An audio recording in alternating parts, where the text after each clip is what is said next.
আসসালামু আলাইকুম রাসেল ভাই ও প্রিয় লিসেনার। আমি তানভীর তুষার, ভূত.com এর মডারেটর ও অফিসিয়াল স্টোরি টেলার। বেশ অনেকদিন পরে একটা অদ্ভুত সত্যি ঘটনা নিয়ে হাজির হয়েছি আপনাদের সামনে। কথা না বাড়িয়ে চলুন মূল ঘটনায় ফেরা যাক। রাশেদ এই পেশায় আসার আগে অ্যাম্বুলেন্স চালকের সহকারী হিসেবে কাজ করেছেন প্রায় 3 বছর। তার কথা মতো এই জগতের অনেক কিছুই তার চেনা। কত বিচিত্র পরিবার, কত রোগী আর কত লাশ যে জীবনে তিনি দেখেছেন, তার সঠিক কোনো হিসাব তার কাছেও নেই।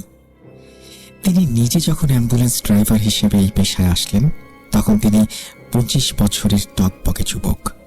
এই পেশার সাথে এতগুলো বছরের পূর্ব অভিজ্ঞতার কারণে তাকে আর নতুন করে ভাবতে হয়নি। এখানে আরো গভীর হয়ে জড়িয়ে পড়েছিল সে। ঘটনার আগের দিন বাসাতেই ছিলেন তিনি। এমন সময় তার কাছে একটা ফোন আসলো। মহল্লার পরিচিত এক বড় ভাই কল দিয়েছেন। তাকে জরুরিভাবে গলির মোড়ে চায়ের দোকানে দেখা করতে বললেন। রাশেদ ভাই যখন দেখা করতে গেলেন, তখন প্রায় বিকেলে শেষ হয়ে গেছে। মহল্লার সেই বড় ভাই তাকে বললেন, রাশেদ, তুমি কাছের ছোট ভাই বলেই তোমাকে ডাকলাম। আমার পরিচিত এক লোকের বছর 20 হবে একটা ছেলে মারা গেছে। আসলে মারা গেছে বলতে সুইসাইড করেছে। ওদের বেশ সম্ভ্রান্ত পরিবার, তাই তারা এটা জানাজানি করতে চাচ্ছে না। লাশটা গ্রামে নিয়ে একটু দাফন করতে চাচ্ছে, যাতে কোনো পুলিশি ঝামেলা না হয়। আমাকে তাই জানালো একটা অ্যাম্বুলেন্স ঠিক করে দিতে। যেহেতু তুমি কাছের লোক, তাই তোমাকেই বললাম। লাশটা যদি রংপুরে পৌঁছে দিতে। রাশেদ একটু চিন্তা করে বলল, ঠিক আছে, সমস্যা নেই, আমি পৌঁছে দেব, কিন্তু রওনা দেবে কখন? লোকটি তাকে জানালো তারা চাচ্ছে এই লাশ নিয়ে রাতে রওনা দিতে, যাতে আশেপাশের কেউ বুঝতে না পারে। যদি পৌঁছে, তাহলে সেটা তাদের মান সম্মানের ব্যাপার হবে। রাশেদ ঠিকানা নিয়ে সেখান থেকে চলে আসলো, কারণ রাত হতে আর বেশি দেরি নেই। ঢাকা থেকে এতটা পথ যাবে, এই মুহূর্তে তার একটা প্রস্তুতিরও ব্যাপার আছে। সে রাস্তায় হাঁটতে হাঁটতে তার সহকারী ছেলেটাকে একটা কল দিল, কিন্তু রাশেদ নিজেই 2 দিনের জন্য তাকে ছুটি দিয়েছিল। তবুও কল দিল। এত দূরের পথ গেলে ভালোই হয়, কিন্তু সহকারী ছেলেটা জানালো তার কার বিয়ে, তার জন্য না গেলেই ভালো হয়। সে বারবার অনুরোধ করতে থাকে। কি আর করার, বাধ্য হয়ে রাশেদ তখন একাই যাওয়ার সিদ্ধান্ত নিলেন।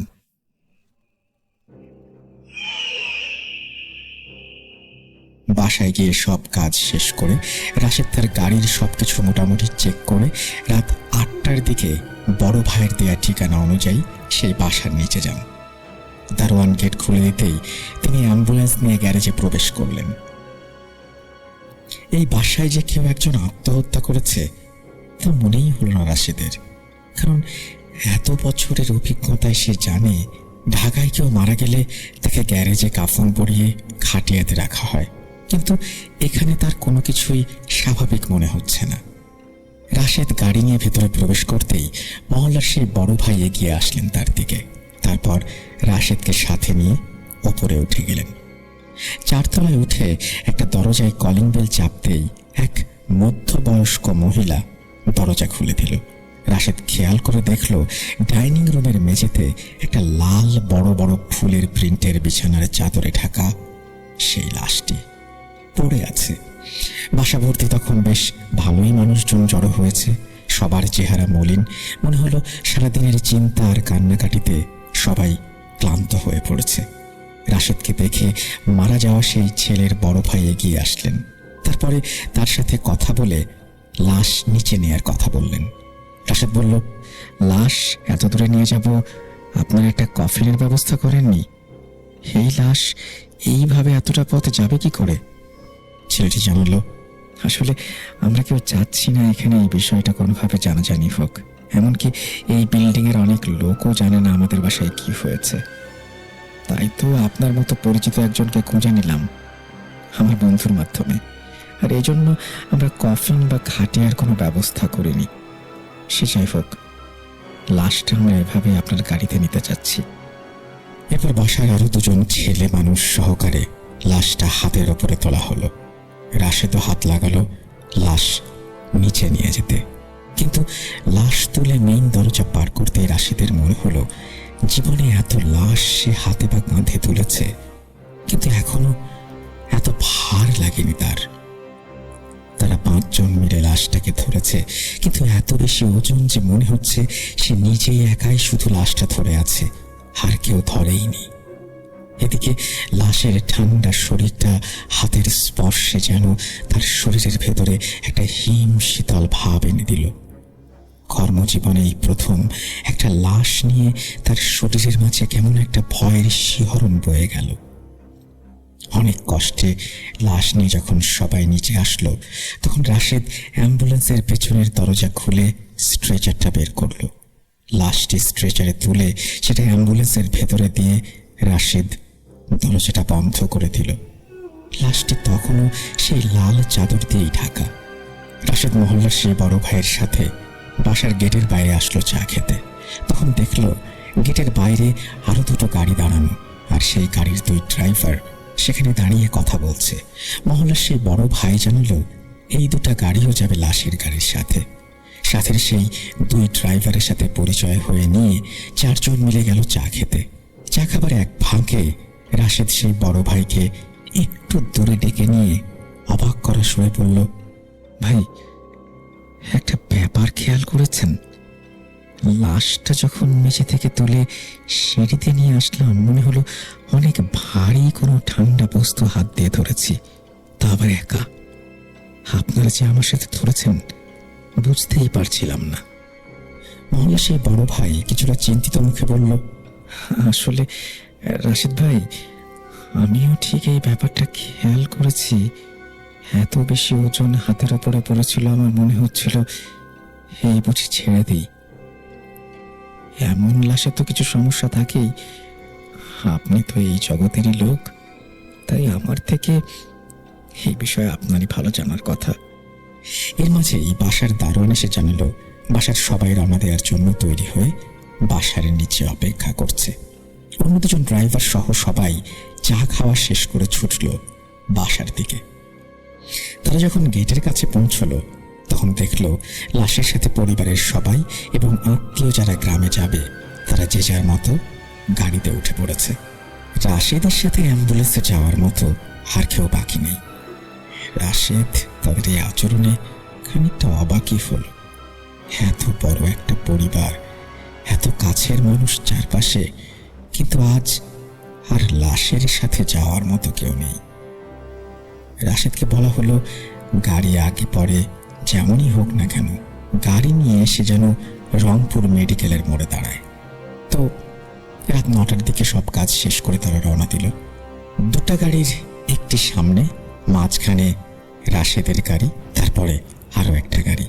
গাড়ি যখন গাবতলী থেকে সাভার রোড হয়ে যাচ্ছে, তখন রাতে থাকা জ্যামের কারণে গাড়িগুলো অনেকটা আগুপিছু হয়ে যায়।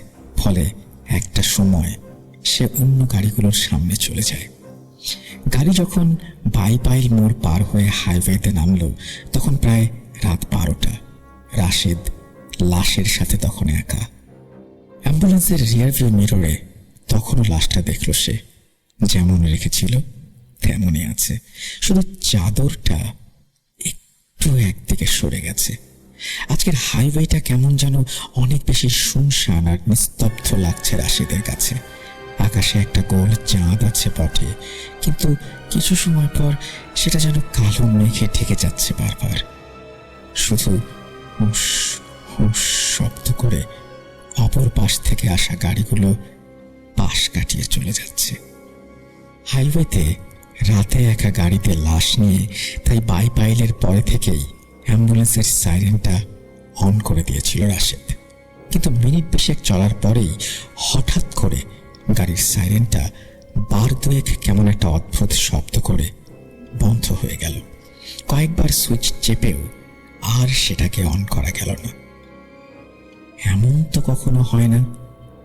সাইরেনের তার ছিঁড়ে গেল নাকি স্পিকার কেটে গেল, এটা দেখার জন্য গাড়ির ইমার্জেন্সি লাইট জ্বালিয়ে রাস্তার পাশে গাড়িটাকে দাঁড় করালো। গাড়ি থেকে নামার পরে দেখলো চারপাশে আজ অনেক বেশি কালো অন্ধকার। জ্যোৎস্নাটাকে ঢেকে দিয়েছে বিশাল বড় এক কালো মেঘ। চারপাশে তখন একটা দমকা বাতাস ভেসে আসছে কোথা থেকে। হাইওয়ের পাশে থাকা গাছগুলোর পাতা যেন কেমন সরসর শব্দ করে উঠছে সেই বাতাসে। মোবাইলের ফ্ল্যাশ লাইট জ্বালিয়ে সে দরজা খুলে রেখে দাঁড়িয়ে দেখল কিছুই বোঝা যাচ্ছে না, সবই ঠিক আছে। দুইবার হাত দিয়ে সেটাকে বাড়ি দিল। এরপরে গাড়িতে এসে গাড়িটা অন করে কয়েকবার সাইরেনের সুইচ চাপ দিল। কোনো কাজ হলো না। বেশ কিছুক্ষণ গাড়ি চালানোর পরে আবার হঠাৎ করে অ্যাম্বুলেন্সের সাইরেন একা একাই বেজে উঠল। বেশ অবাক হলো রাশেদ। এত কিছু করে কোনো কিছু হলো না, আবার একা থেকে এই কাণ্ড। রাশেদ চেক করার জন্য সুইচটা অফ করল। না, সব তো ঠিক আছে আগের মতোই। তারের কোনো লুজ কানেকশন ভেবে ব্যাপারটা তেমন পাত্তা দিল না। সাইরেন তখনও অফ করে আছে। আকাশে মেঘ কেটে গিয়ে তখন চাঁদের দেখা মিলেছে। বাইরের সেই দমকা বাতাসটাও অনেক কমে গেছে।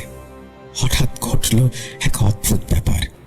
গাড়িতে থাকা রেডিওটা একাই অন হয়ে গেল, যেটা কখনোই সম্ভব না।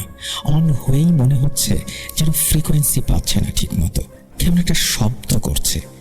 সাথে সাথেই আবার অফ হয়ে গেল।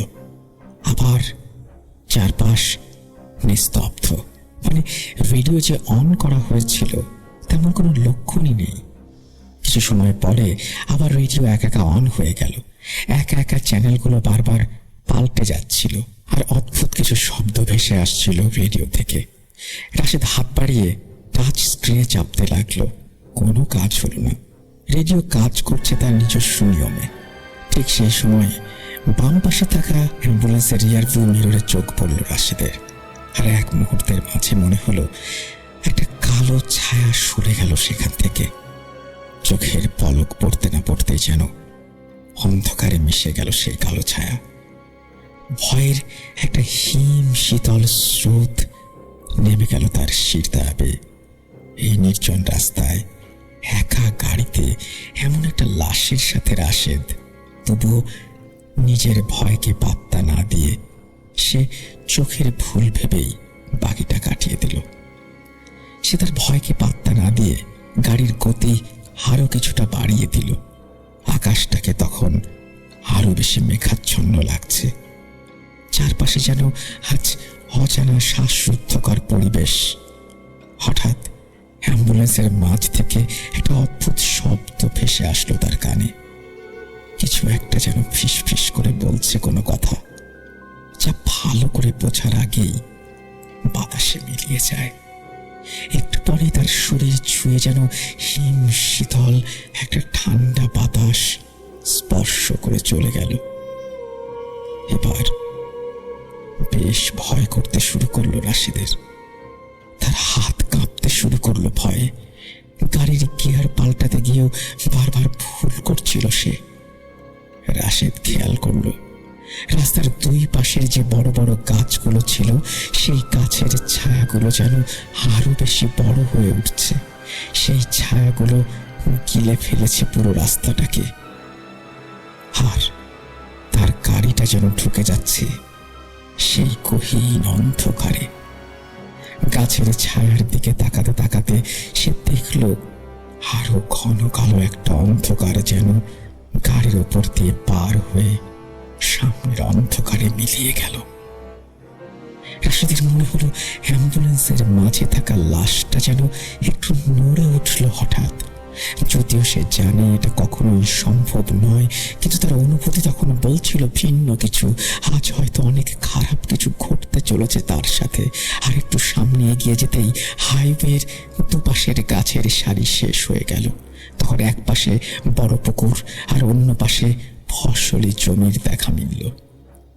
ঠিক তখনই রাশেদ খেয়াল করলো রাস্তার উপরে তার গাড়ি থেকে কিছু দূরে একটা জমাট বাঁধা কালো অন্ধকার। গাড়ির হেডলাইটের আলো যেন সেই অন্ধকার আলোকিত করতে পারছে না। আরো কাছে এগোতেই মনে হলো সেই জমাট বাঁধা কালো অন্ধকার একটা মানুষের অবয়বের মতো লাগছে। রাশেদ আর গাড়ি থামাতে পারল না। সে জমাট বাঁধা সেই অবয়বের ওপর দিয়েই গাড়ি চালিয়ে দিল। আর গাড়ির ধাক্কায় সেই অন্ধকারের কিছুই হলো না। গাড়ি যেন জমাট অন্ধকার ফুঁড়ে বেরিয়ে গেল সামনে। ঠিক তখনই চলন্ত গাড়ির পেছনের দরজা থেকে ভেসে আসতে লাগলো ঠক ঠক ঠক ঠক শব্দ। গাড়ির মিটারে তখন ঘন্টায় প্রায় 70 কিলোমিটারের ওপরে গতি দেখাচ্ছে। কিন্তু এত স্পিডে চলা একটা গাড়ির পেছনের দরজায় কে নক করতে পারে? ভয় যেন শরীর কাঠ হয়ে গেল রাশেদের। গাড়ির গতির সাথে পাল্লা দিয়ে যেন সেই ঠক ঠক শব্দ বাড়তেই লাগলো।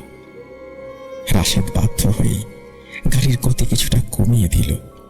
আর সাথে সাথেই যেন নক করার সেই শব্দটা মিলিয়ে গেল।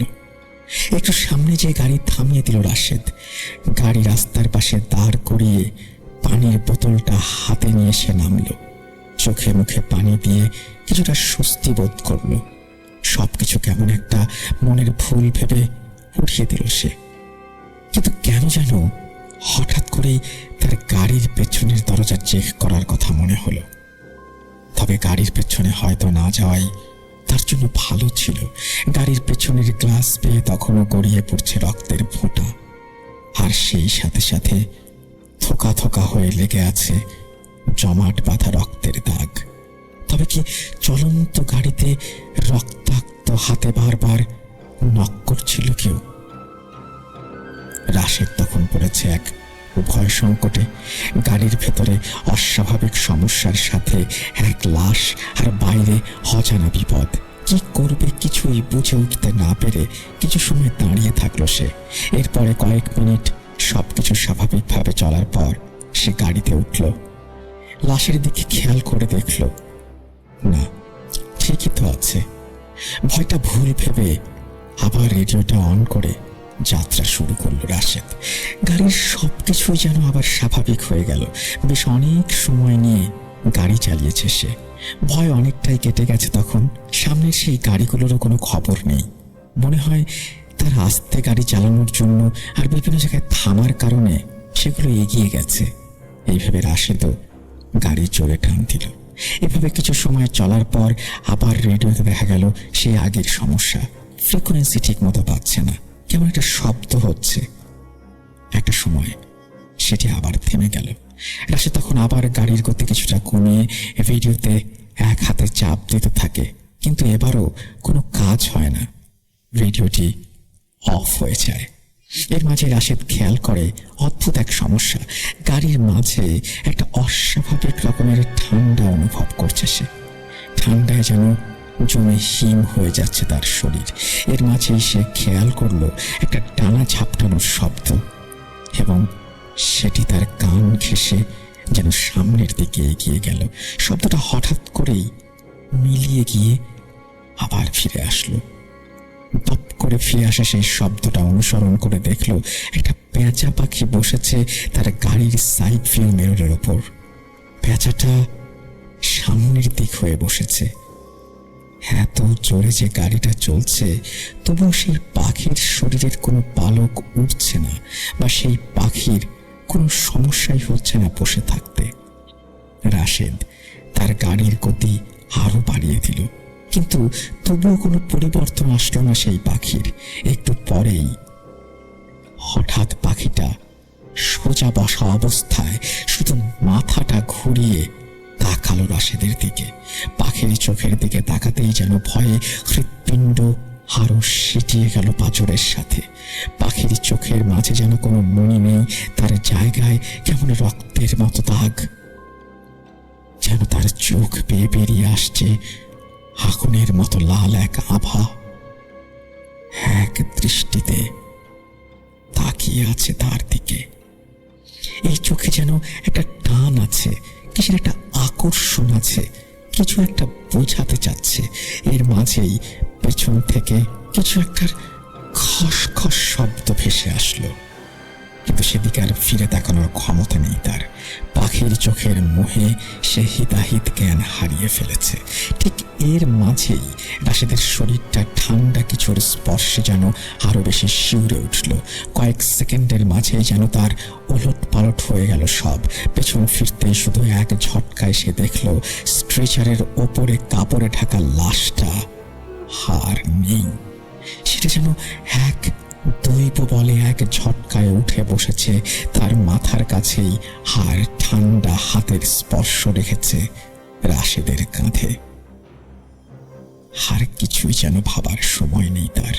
মনে হলো আজকেই যেন তার জীবনের শেষ দিন। কয়েক মুহূর্তের সামনে তাকাতেই যেন দেখল পাখিটা তখনও চেয়ে আছে তার মুখের দিকে, আর ঠোঁট বেয়ে তার কিছু একটা গড়িয়ে পড়ছে। ঠিক তখনই কিসের সাথে যেন প্রচন্ড এক ধাক্কা খেল সে। আস্তে আস্তে চোখ বন্ধ হয়ে আসলো, আর কিছুই মনে নেই তার। হঠাৎ মনে হলো তার হাত ধরে কেউ টান দিচ্ছে। মাথাটা ঝিমঝিম করতে করতে সেই টানে বাইরে এসে শুয়ে পড়ল সে। চোখ খুলে দেখল যাদের ছেলের লাশ সে নিয়ে যাচ্ছিল তারা ঝুঁকে আছে তার মুখের দিকে। সেই ছেলের ভাই তাকে বলল, কি হয়েছিল তোমার? আমরা চা খাওয়ার জন্য থেমেছিলাম সামনে, যে তুমি আসো কিনা একসাথে যাব, কিন্তু তোমার গাড়ি দেখতে না পেয়ে ফোনে কল দেই, কিন্তু সেটাও তুমি রিসিভ করছিলে না। পরে আমরা আবার ব্যাক করি যে রাস্তায় কিছু হলো কিনা।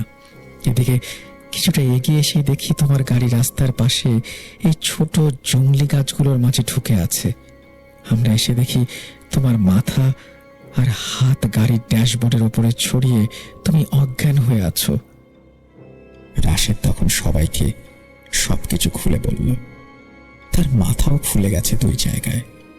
পরে গাড়িটা আবার রাস্তায় তুলে তার পেছনে গিয়ে দেখল লাশটা উপুর হয়ে গাড়ির মেঝেতে পড়ে আছে। গায়ের চাদর যেন শরীরের কিছু অংশে পেঁচিয়ে আছে শুধু। দুজন মিলে লাশটা আবারও স্ট্রেচারে তোলার জন্য সোজা করে ধরতেই দেখল চমকে ওঠার মতো ব্যাপার। লাশ ছেড়ে বাইরে বেরিয়ে আসলো দৌড়ে। এটা কিভাবে সম্ভব? লাশের চোখ কোথায়? চোখের জায়গায় জমাট বেঁধে আছে টকটকে লাল রক্ত, যেন কেউ খুবলে নিয়ে গেছে চোখের মণি। ভয়ে ভয়ে কোনো মতে লাশের গায়ে পেঁচিয়ে থাকা সেই চাদর দিয়ে লাশটাকে ঢেকে দিয়ে তা তোলা হলো উপরে। তারপর সিদ্ধান্ত হলো ড্রাইভারের সাথে আরেকজন বসবে। এরপর দুই গাড়ির মাঝে অ্যাম্বুলেন্স নিয়ে আবার যাত্রা শুরু হলো। ঘণ্টাখানেক আর কোনো সমস্যা নেই। ড্রাইভারের পাশে থাকা লোকটা তখন ঘুমে ঝিমোচ্ছে, মাথা বারবার হেলে পড়ছে জানালার পাশের দিকে। ঠিক সেই সময়ে কানের পাশ দিয়ে কিছু একটা ডানা ঝাপটানোর শব্দ আবারও ফিরে এলো। সামনে তাকাতেই চিৎকার করে উঠলেন তিনি, বলতে লাগলেন, গাড়ি থামাও, গাড়ি থামাও, থামাও বলছি তাড়াতাড়ি। ড্রাইভার হঠাৎ এমন আচরণে চমকে যেয়ে তাড়াতাড়ি গাড়ি থামাতেই সেই লোক এক লাফ দিয়ে গাড়ি থেকে নেমে গেলেন। অন্য গাড়ি থেকে আরো কয়েকজন নেমে এসে জানতে চাইলেন কি হয়েছে। সেই লোক তখন বলল, আমার ঘুমে একটু চোখ লেগে এসেছিল, হঠাৎ কানের কাছে একটা ডানা ঝাপটানোর শব্দ শুনলাম। তারপর সামনে তাকিয়ে দেখি একটা পেঁচা পাখি, তার মুখে একটা মানুষের চোখের মতো কিছু। আমি ভালো করে তাকাতেই সেই পাখিটা উড়ে সামনে একটা ঘন অন্ধকারের মাঝে ঢুকে গেল, আর সাথে সাথে সেই অন্ধকার থেকে কিছু একটা যেন গাড়ির সাথে ধাক্কা খেলো। আসলে ধাক্কা না, মনে হলো গাড়ি অন্ধকার ফুঁড়ে বের হয়ে গেল। আমার মনে হলো লাশটা বুঝি এই আমাদের পেছনে একটু নড়ে উঠলো।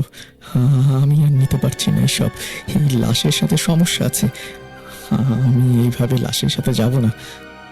লাশে তখন বলল, জীবনে সে অনেক লাশ টেনেছে, সমস্যা হয়নি এমন না, কিছু না কিছু সমস্যা অনেক সময় হয়েছে, কিন্তু এবারের মতো এত ভয়ানক সমস্যা তার কখনো হয়নি। এদিকে লাশ থেকে কিছু কিছু গন্ধ ছাড়া শুরু করেছে, লাশটা ফুলেও গেছে বেশ কিছুটা। কি করবে সেটা ভেবে না পেয়ে গাড়িতে রাশিদের সাথে তখন আর একজন এসে বসে। তারপরে মোবাইলে কিছু সূরা প্লে করে দুজন মিলে গল্প করতে করতে বাকি পথ চলে আসে। রাশিদ সাধারণত লাশ নিয়ে গেলে সেটা নামিয়ে দিয়ে সেখানে হালকা করে গাড়ি ধুয়ে তারপরে আসে। কিন্তু এবার তারা সেটা করা হলো না। কেমন একটা অস্বস্তি হতে লাগলো তার শরীরের মাঝে। তাই সে টাকাটা নিয়ে সোজা চলে এলো গাড়ি নিয়ে। এরপরে ঢাকায় ফিরতে ফিরতে তার সন্ধ্যা হয়ে গেল। গাড়ি একটা গ্যারেজে নিয়ে ভালো করে ধুয়ে নিল। তারপরে গাড়ি যেখানে পার্কিং করে রাখে সেখানে সে গাড়িটা রেখে বাসায় চলে যায়। এখানে বলে রাখি, ঢাকায় অনেক বাসা আছে যেগুলোর পার্কিং এরিয়া ভাড়া দেওয়া হয়। তেমনি একটা জায়গায় মাসিক ভাড়া হিসেবে রাশেদ গাড়ি পার্ক করে। পরদিন সকালে যখন রাশেদ অ্যাম্বুলেন্স নিতে আসলো তখন সেই বাসার দারোয়ান তাকে ডাকলো। তারপরে বলল, ভাই, অনেক মাস তো হলো আমাদের এখানে গাড়ি রাখেন আপনি। আমি তো রাতে সব কিছু বন্ধ করে শুয়ে পড়ি, কোনোদিন কিছু হয়নি, কিন্তু আজ একটা অদ্ভুত ব্যাপার খেয়াল করলাম। রাশেদ বলল, কেন ভাই, কি হয়েছে? কি অদ্ভুত ব্যাপার বলুন তো। দারোয়ান তাকে বলতে শুরু করলো, তখন মাঝরাত হবে, আমি গেট লাগিয়ে সবকিছু ভালো করে দেখে নিয়ে খাওয়া দাওয়া শেষ করে শুয়ে পড়েছি। ঠিক তখনই মনে হলো আমার ঘরের বাইরে যেন কিছু একটা খসখস করে উঠল। আমি জানলা দিয়ে বাইরে তাকিয়ে দেখলাম সবকিছুই ঠিক আছে, তেমন কোনো সমস্যা নেই। মনে ভুল ভেবে আবার শুয়ে পড়তে আবারও সেই খসখস শব্দটা ফিরে আসলো। এবার আর না পেরে আমি লাঠিটা হাতে নিয়ে উঠে ঘরের বাইরে গেলাম। বাইরে তখনও পার্কিং লাইট জ্বলছে। ঠিক সেই সময় হঠাৎ আপনার গাড়িটার সাইরেন বেজে উঠল। বিশ্বাস করবেন না, একটু বেজেই এমনভাবে অফ হয়ে গেল, আমার শরীরের মাঝে যেন ধক করে উঠল। আমি এক দৌড়ে চলে আসলাম আমার রুমে। রাশেদ তখন তাকে অভয় দিয়ে জানালো, আরে এটা তোমার মনের ভুল হবে, গাড়ি অফ, চাবি আমার কাছে, এমন হওয়ার কোনো সম্ভাবনাই নেই। তুমি কিছুটা ভয় পেয়েছিলে তাই মনের ভুলে এরকম কিছু কল্পনা করে নিয়েছ, সেটাই হয়েছে তোমার সাথে। আমি এত মাস ধরে তোমার এখানে গাড়ি রাখি, কোনোদিন কোনো সমস্যা হলো না। দারোয়ান এই কথার সাথেও একমত। এটা তো ঠিক, এতদিনে কোনো সমস্যা হয়নি, হয়তো এটা আমার মনের ভুল। রাশেদ গাড়ি নিয়ে চলে গেল। এরপরে সে 2 দিন বাইরে ভাড়া মেরে আবার এক সন্ধ্যায় আসলো গাড়ি পার্ক করতে। গাড়িটা যথাস্থানে পার্কিং করে রাশেদ চলে আসলো বাসায়।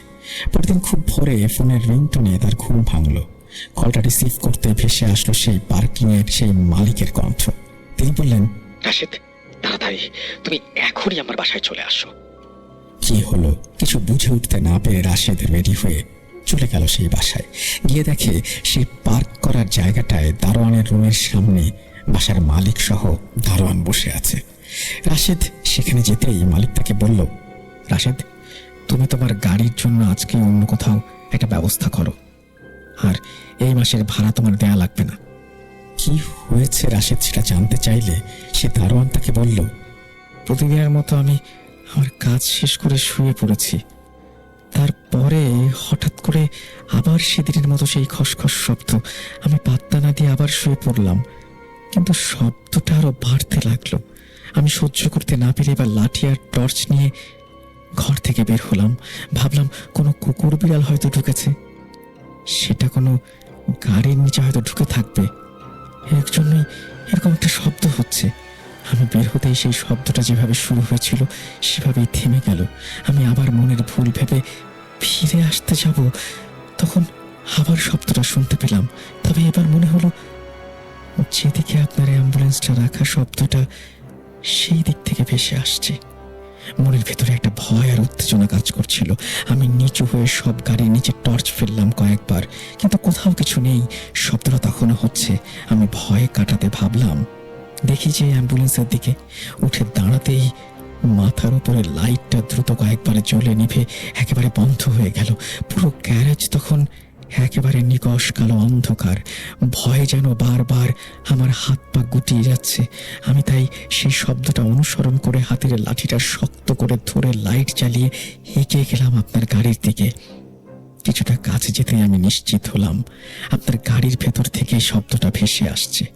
আমি পেছন থেকে লাইট মারলাম ভেতরে, কিন্তু খোলা কাঁচের জন্য কিছুই দেখতে পেলাম না।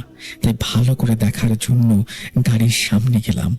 আমি যখন ঘুরে গাড়ির সামনে যাচ্ছি, ঠিক তখনই দেখি একটা অদ্ভুত টাইপের পাখি আমার কানের পাশ দিয়ে উড়ে চলে গেল। ভয়ে থমে মাটিতে পড়ে গিয়েছিলাম। নিজেকে কোনো রকমের সামনে নিয়ে আমি আবার যখন লাইটটা গাড়িতে ফেললাম, তখন আপনার ড্রাইভিং সিটের পাশের জানালায় দেখলাম ছোপ ছোপ রক্ত। আর দেখেই মনে হলো মাত্র কেউ হাত দিয়ে লাগিয়ে দিয়েছে জানালায়। ভয়ে খানিকটা পিছিয়ে এসে সামনে থেকে ভেতরে লাইটটা ফেললেই আমার জীবনের চূড়ান্ত ভয়টা পেলাম। একটা চাদরে ঢাকা মানুষের মতো কিছু শুয়ে আছে গাড়ির মাঝে। আর আর সেখানে পড়তেই একটা আবছা মুহূর্ত যেন আমি দেখতে পেলাম। এক ঝটকায় সেই চাদর সরিয়ে উঠে বসলো একটা আস্ত মানুষ। ঘাড় ঘুরিয়ে আমার দিকে তাকাতেই দেখতে পেলাম তার চোখের জায়গায় চোখ নেই, চোখের বদলে আছে একতলা রক্তপিণ্ড। আমি আমার চিন্তা শক্তি যেন হারিয়ে ফেলেছি। একটা চিৎকার দিয়ে দৌড়ে উপরে উঠে যাই সিঁড়ি দিয়ে। আমার চিৎকার শুনে মালিক বের হয়ে আসেন। তাকে সবটা সংক্ষেপে বলি। তিনি আমাকে সাথে নিয়ে আসতে চান, কিন্তু আমি আর আসার সাহস পাচ্ছিলাম না নিচে। সেই সাথে তাকেও আসতে দেয়নি। রাতটা আমি ওপরে তার বাসাতে কাটিয়ে সকালে নিচে নেমে এসে দেখি কি হয়েছে। গাড়ির কাছে গিয়ে দেখি আমার হাতের লাঠিটা পড়ে আছে, আর গাড়ির জানালায় তখনও শুকিয়ে যাওয়া রক্তের দাগ, কিন্তু গাড়ির মাঝে চাদর বা মানুষের অস্তিত্ব নেই। আপনারা বিশ্বাস করবেন না হয়তো।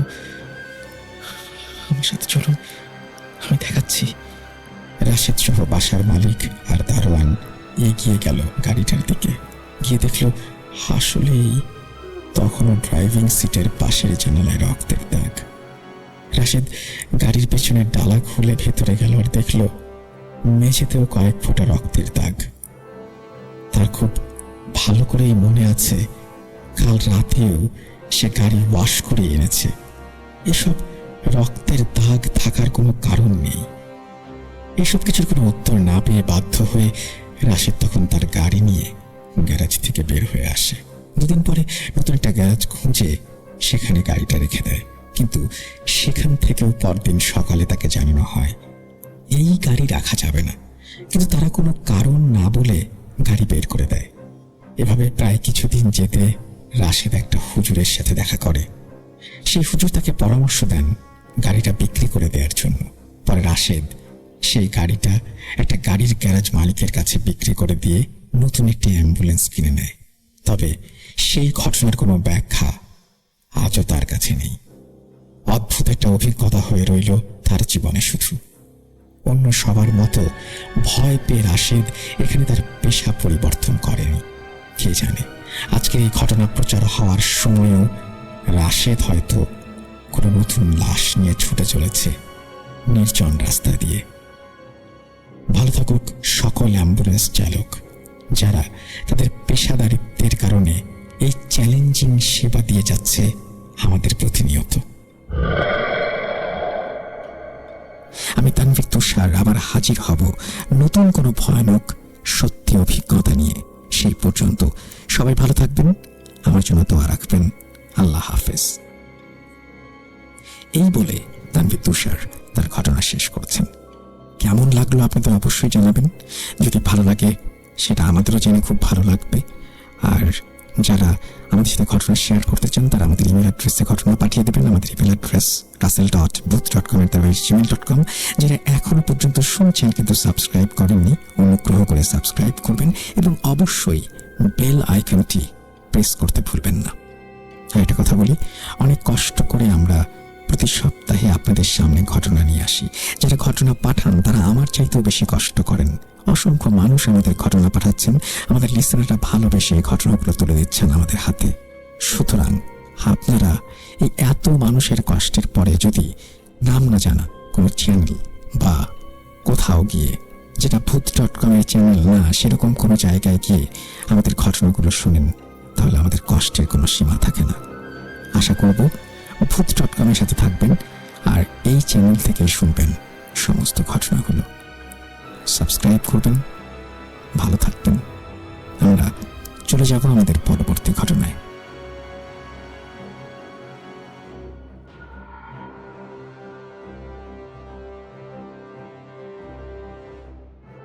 আরো একবার আপনাদের সবাইকে স্বাগত জানাচ্ছি। আমি রাস্তেল। আশা করছি আপনারা সবাই ভালো আছেন, ভালোর দলে আছেন। যেভাবে লেখা আছে আমি সেভাবেই ঘটনা শুরু করছি। আসসালামু আলাইকুম রাস্তেল ভাই, আশা করি ভালো আছেন, কারণ আমি জানি আপনি সব সময় ভালোর দলে। আমি আপনার ভূত এফএমের নিয়মিত একজন শ্রোতা এবং সেই 2013 সাল থেকে আমি আপনার ভূত এফএমের বড় একজন ফ্যান।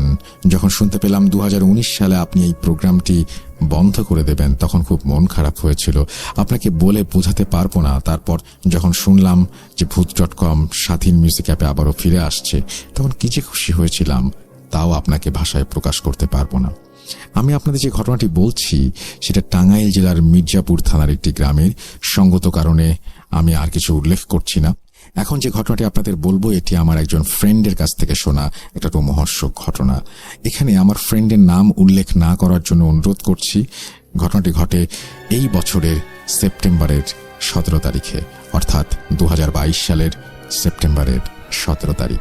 এখানে বলে রাখা ভালো যে ঘটনাটি মূলত আমার ফ্রেন্ডের চাচার সাথে ঘটে, তাই আমার ফ্রেন্ড আমাকে যেভাবে বলেছে আমি সেভাবেই বলার চেষ্টা করছি।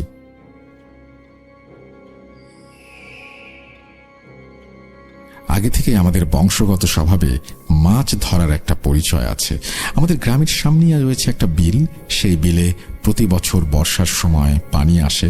বিল তখন কানায় কানায় পূর্ণ হয়ে যায় এবং গ্রামবাসীরা মাছ ধরার জন্য দিনরাত সেই বিলের সাথে লেগে থাকে। যেহেতু আমাদের বংশগত স্বভাবে মাছ ধরা একটি রীতি রয়েছে, সেহেতু আমার চাচাও প্রতি বছর এই বিলে মাছ ধরত।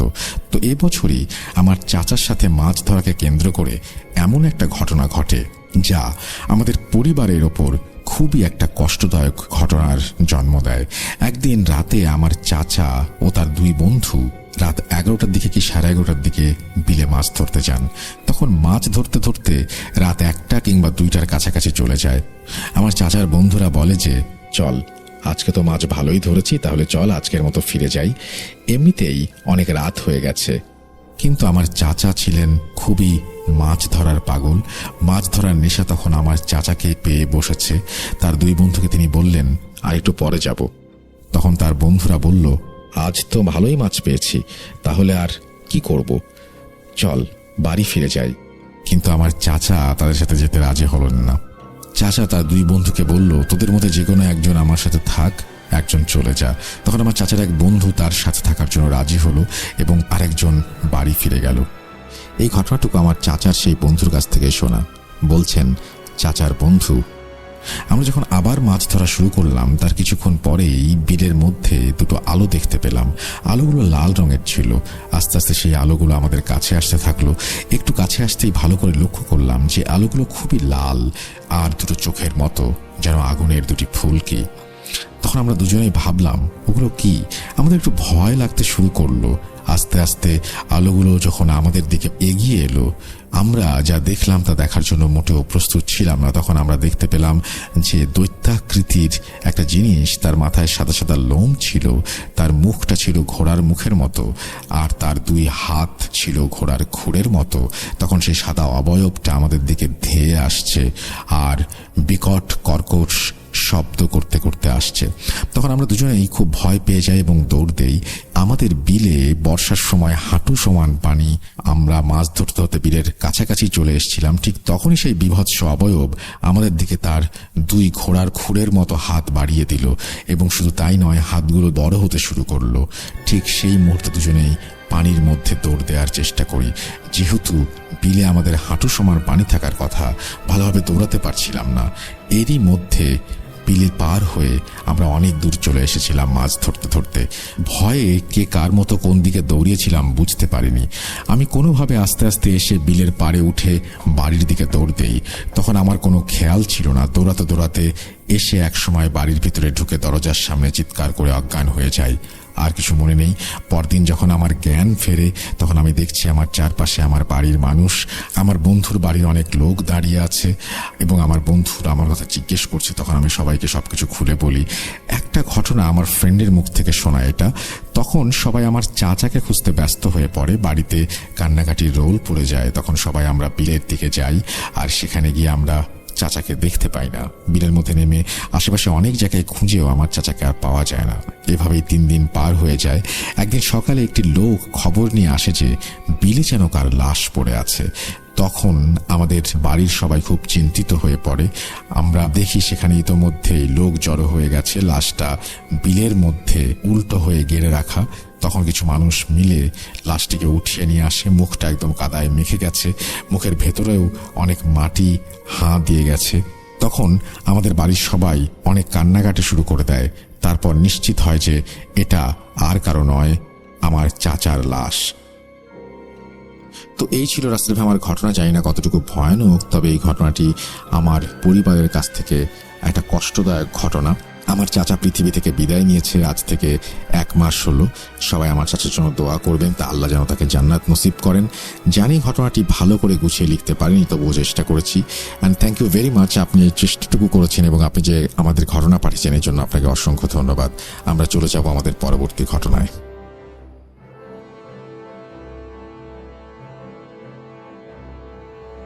Welcome back. আপনাদের সবাইকে স্বাগত জানাচ্ছি। আমি রাসেল। আশা করছি সবাই ভালো আছেন, ভালোর দলে আছেন। যেভাবে লেখা আছে আমি সেভাবেই শুরু করছি।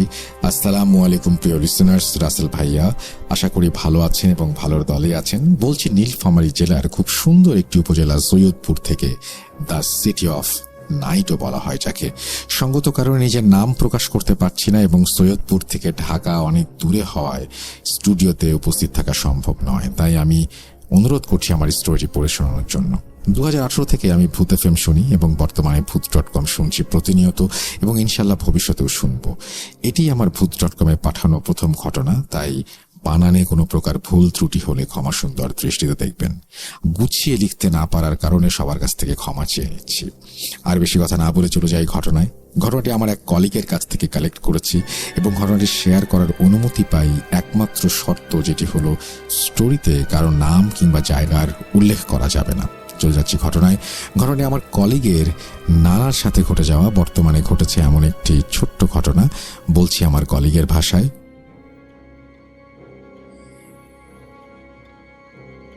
ঘটনাটি আজ থেকে 40-50 বছর আগের।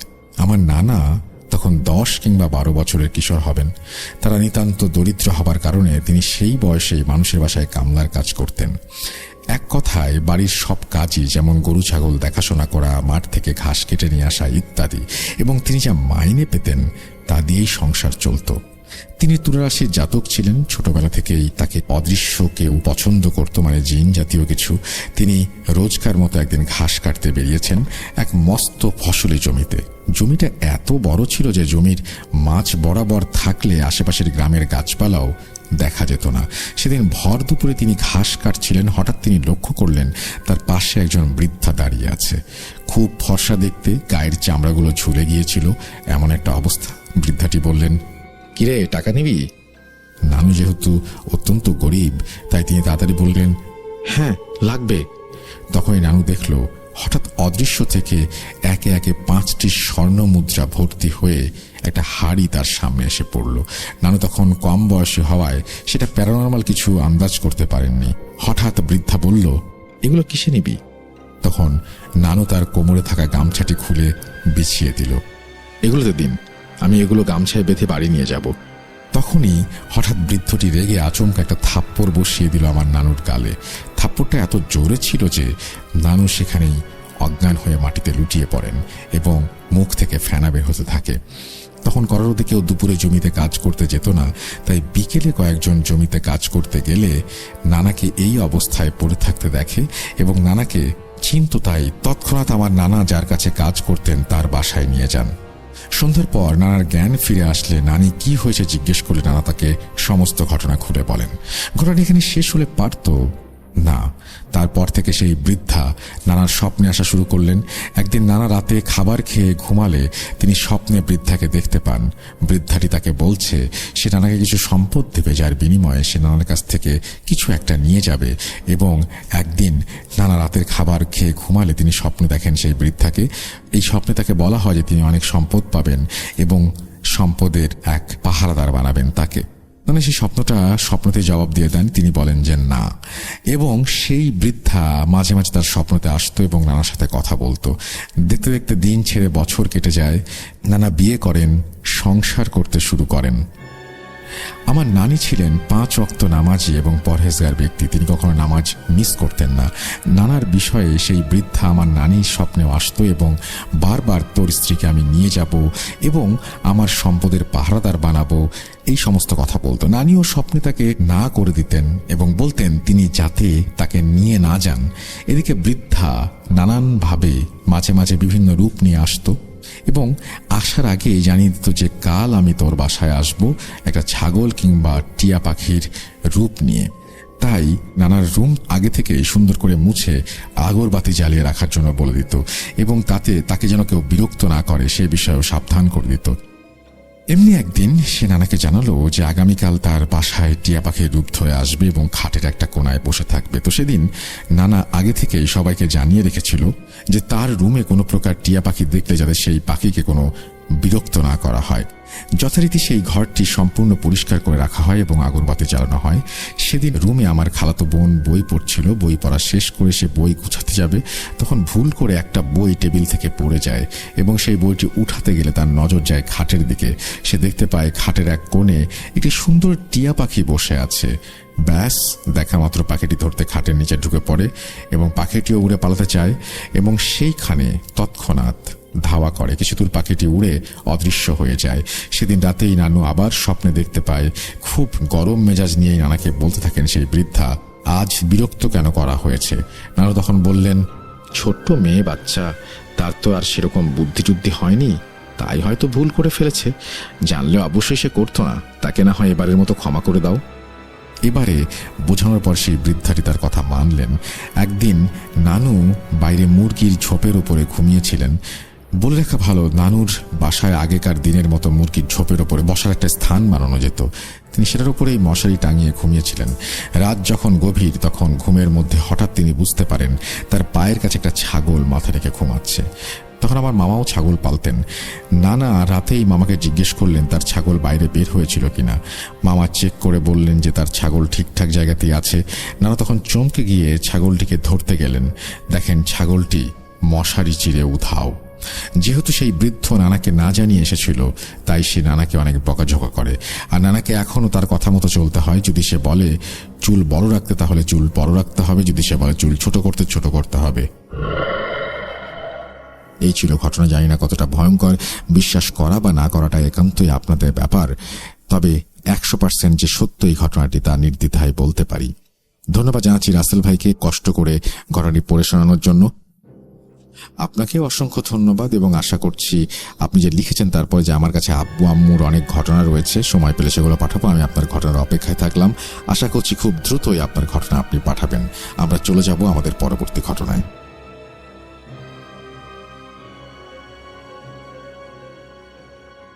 আরও একবার আপনাদের সবাইকে স্বাগত জানাচ্ছি। আমি রাসেল। আশা করছি আপনারা সবাই ভালো আছেন, ভালোর দলে আছেন।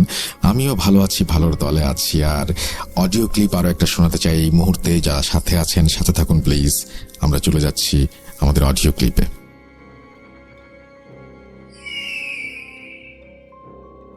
আসসালামু আলাইকুম রাসেল ভাই, আমি ইরফান ইসলাম ইরাম, ঢাকার মোহাম্মদপুর থেকে বলছি। রাসেল ভাই, আজকে যে ঘটনাটি আমি শেয়ার করব, এই ঘটনাটি আমার এক ফ্রেন্ডের কাছ থেকে শোনা এবং সে এই ঘটনার চাক্ষুষ সাক্ষী, এই মর্মান্তিক ভয়ঙ্কর ঘটনার। তো রাসেল ভাই, আমি ভূত এফএম 2013 সাল থেকে শুনতাম। হঠাৎ করে যখন ভূত এফএম বন্ধ হয়ে গেল, আপনার কণ্ঠস্বর যখন প্রতি সপ্তাহে শুক্রবার শুনতে পেতাম না, খুব খারাপ লাগতো। কিন্তু আপনি নতুনভাবে নতুন আঙ্গিকে আমাদের মাঝে ভূত.com নিয়ে হাজির হয়েছেন, এতে আমি অনেক খুশি। তো রাসেল ভাই, আমি যে ভয়ঙ্কর ঘটনাটি শেয়ার করতে চাচ্ছি।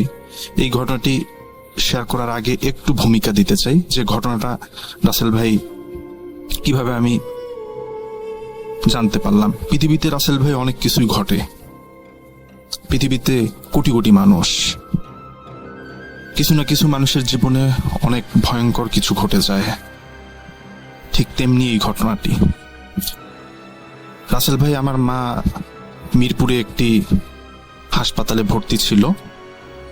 ওই হাসপাতাল অনেক বড় হাসপাতাল, কিডনির জন্য, কিডনি রোগীদের জন্য। তো আমার মাকে আত্মীয় স্বজনরা সবাই দেখতে আসতো, আমার বন্ধু বান্ধব, ফ্রেন্ড সার্কেল তারাও আসতো। তো একদিন আমার এক ফ্রেন্ড আসছে, ওর নাম হচ্ছে আলামিন। তো ও হাসপাতালের নিচে এসে আমাকে ফোন দিল, বলতেছে বন্ধু একটু নিচে আয়, আমাকে নিয়ে আসা। তখন আমি ওকে নিয়ে গেলাম। তো দেখলাম ওর মধ্যে হাসি খুশি, ওর মন ফুরফুরে।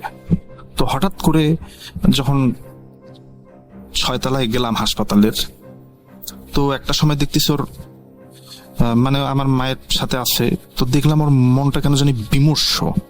তো আমি ওকে জিজ্ঞেস করলাম যে আলামিন, কি ব্যাপার, এরকম হতবিহ্বল বিমর্ষ তোকে লাগতেছে কেন? কিছুক্ষণ আগে না তুই হাসি খুশি ছিলি? তো তখন ও বলতেছে, বন্ধু একটা দুঃখের ঘটনা আছে, মর্মান্তিক একটা ঘটনা, তো পরে বলবো, এখন যখন এখান থেকে চলে যাবো আন্টিকে দেখার পর তখন বলবো। তো যাই হোক, রাসেল ভাই পরে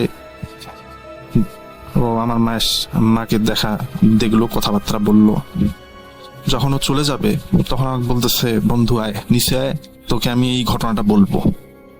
তো রাসেল ভাই,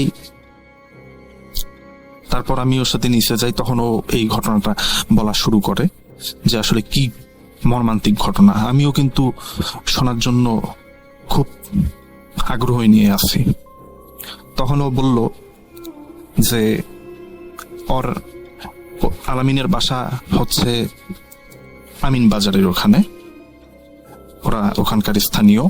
তো ওর এলাকার এক ভাগ্নি, দুঃসম্পর্কের পাড়া প্রতিবেশী, ঘনিষ্ঠ। তো ওই ভাগ্নির নাম হচ্ছে সুমাইয়া। তো এই মেয়েটা যখন রাসেল ভাই জন্মগ্রহণ করে, ছোট থেকেই ওর সাথে নাকি 6-7টার মতো জিন ছিল। তো যখন এই মেয়েটার জন্ম হওয়ার পর তার বাবা মা অনেক চেষ্টা করছে যে জিনগুলোকে ওর থেকে দূরে রাখার। সেজন্য কবিরাজ বলেন, হুজুর বলেন, রাসেল ভাই সব জায়গায় ওরা গেছে, কিন্তু কখনো কোনো লাভ হয়নি। একটা পর্যায়ে পরিবার হালটা ছেড়ে দেয় যে যাক, কার যেহেতু হচ্ছে না, থাকুক এইভাবেই, তো তেমন তো তার মেজর কোনো সমস্যা করতেছে না। তো একটা সময় এইভাবেই চলতে থাকে, মেয়েটা বড় হতে থাকে। মাঝে মধ্যে দেখা যেত সমস্যা হতো, বিশেষ করে কুরবানির ঈদ আর রমজানের ঈদে গরুর মাংস বাসায় ওরা ঢুকাতে পারত, কিন্তু এই 2 ঈদ বাদে কখনো যদি আত্মীয় স্বজন আসছে বাসায়, তখন ওরা গরুর মাংস ঢুকাতে পারতো না। গরুর মাংস ঢুকালেই ওই দিন জিন ওই মেয়েটার গায়ে শরীরে ভর করত। পরে হুজুর আবার সূরা মাধ্যমে তখন একটা সময় জিনগুলা ছেড়ে যেত মেয়েটাকে। তো এইভাবেই মেয়েটা বড় হয়, 16-17 বছর বয়স হয়। তো অনেকেই সলা পরামর্শ দেয় যে আপনারা আপনাদের সন্তানকে বিয়ে দেন। অনেক হুজুরও বলে এই কথা যে বিয়ে দেন, বিয়ে দিলে হয়তো সমস্যাগুলো সমাধান হবে। তো রাসেল ভাই, যখন মেয়েটার বয়স 17 বছর, ওর যখন বিয়ের ঠিক করার জন্য পাত্রপক্ষ ঠিক করা হয়েছে, বিয়ে হবে কয়েকদিন পর বাদে। তো রাসেল ভাই 2020 সালের জুলাই মাসের ঘটনা।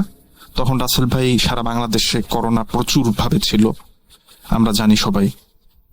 তো তখনকার এই মর্মান্তিক ঘটনাটা, তার আগে ওই মেয়ের সাথে, সুমাইয়ার সাথে অনেক ছোটখাটো ঘটনা ঘটে গেছে আলামিনের ভাগ্নির সাথে। যেমন দেখা গেছে, কিছু ঘটনা বলি রাসেল ভাই। ওই মেয়ে যে ঘরে থাকতো, দেখা গেছে ওই ঘরের পাশ দিয়ে মধ্যরাতে বিড়াল চিৎকার করে। দেখা গেছে কিছু পাখি শব্দ করে, কিচিরমিচির করে। তারপর মেয়েটা যে রুমে ঘুমাতো, দেখা গেছে ছাদের উপর দিয়ে কেউ হাঁটাহাঁটি করছে, কিন্তু ওর পরিবারের কেউ দেখতে পেত না। যে অনেকে সন্দেহবশত বের হয়ে দেখছে যে কি হচ্ছে, দেখে কিছুই নাই। বাসার সাথে একটা নারিকেল গাছ আছে রাসেল ভাই, দেখা গেছে নারকেল গাছটা নিজের থেকে দোল খাচ্ছে, অথচ চারপাশে কোনো বাতাস নাই, অন্যান্য গাছগুলো দোল খাচ্ছে না, কিন্তু ওই নারকেল গাছটা দোল খাচ্ছে। এইরকম ওরা দেখছে, ওর পরিবারের মানুষজন দেখছে, আলামিনও দেখছে এই ঘটনাগুলো, চাক্ষুষ সাক্ষী। তো একটা পর্যায়ে রাসেল ভাই ওই মেয়ের বিয়ে ঠিক করা হয় 2020 সালের জুন মাসের ওদিকে। আর তার কিছুদিন পর জুলাই মাসে হঠাৎ করে একদিন মেয়েটার মুখ দিয়ে রক্ত বমি হচ্ছে, দেখা যাচ্ছে বমির সাথে রক্ত বের হচ্ছে, ব্লিডিং হচ্ছে। আর শরীরে জ্বরও ছিল অনেক, 102 ডিগ্রির মতো জ্বর ছিল। তো ওই মেয়ের পরিবার ভাবে হয়তো বা করোনা পজিটিভ। তো তখন তারা হাসপাতালে নিয়ে যায়, সোয়ার্দি মেডিকেলে। তো সোয়ার্দি মেডিকেলে সে সময় আইসোলেশন পায়নি, আরো বিভিন্ন বেসরকারি হাসপাতালে নিয়ে যায়। একটা হাসপাতালে পায়, এই হাসপাতালটা হচ্ছে ধানমন্ডিতে, নাম আমি বললাম না রাসেল ভাই। তো ওখানে নিয়ে যায়, ওখানে নিয়ে যাওয়ার পর ওইখানে একটা ঘটনা ঘটে যায়। দেখা যায় এক নার্স তাকে সেবা শুশ্রূষা করছিল, তো ওই নার্সের হাতে ভয়ঙ্কর ভাবে রাসেল ভাই কামড় বসিয়ে দেয়। এই ঘটনাটা আলামিনও দেখছে, আলামিন ছিল, যে ওই নার্সের হাতে কামড় দেয়, হাতের মাঝখান বরাবর ডান হাতে কামড় বসায় দেয় রাসেল ভাই। তো এইভাবে যায়। তারপর ওইখানকার ডাক্তারটা, ওই হাসপাতালের ডাক্তারটা বলে যে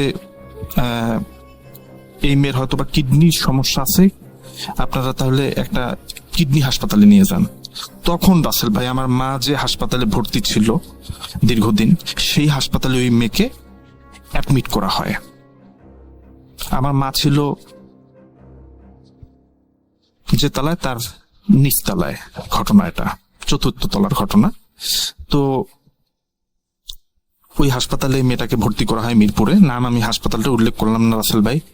তো ওখানে ভর্তি করার পর দেখা যায় রাত 12টা-1টার দিক অন্যান্য যে নার্সগুলো আছে এরা চিৎকার শুরু করে দেয় যে ভয়ানক একটা পরিস্থিতি, মানে সবাই একসাথে